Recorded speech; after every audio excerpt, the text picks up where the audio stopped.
Hello everyone, welcome back to my channel, welcome back to my another mini blog.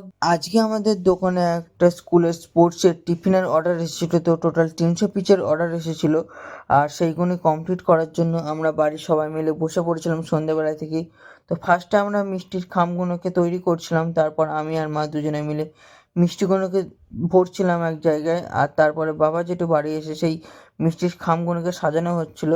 তো সেখানে ছিল যে একটা করে ভুজিয়া, একটা মুগ ডাল, তারপরে একটা লাড্ডু, একটা শনপাপড়ি, একটা কেক, একটা বিস্কুট, আর একটা করে ল্যাংচা, আর ছিল একটা গোলাপ জামুন আর একটা রসগোল্লা। এখানে বাবা, জেঠু আর সুবর্ণা দিদি তিনজনে মিলে মিষ্টির প্যাকেটগুলো প্যাক করছিল, আর আমি আর মা ওখানে মিষ্টিগুলো প্যাক করছিলাম। তো মিষ্টিগুলো প্যাক হয়ে যাওয়ার পরে এখানে এসে যেই খামগুলো হয়ে গিয়েছিলো, তো সেইগুলোকে গার্ডার বেঁধে একটা পেটির মধ্যে কাউন্ট করে আলাদা আলাদা করে রাখছিলাম গুছিয়ে। আজকের ভিডিও এইটুকুনি। তো ভিডিওটা ভালো লেগে থাকলে লাইক, কমেন্ট, শেয়ার করে দিও, আর চ্যানেলে নতুন হয়ে থাকলে চ্যানেলটা সাবস্ক্রাইব করে দিও। তো টাটা সবাইকে।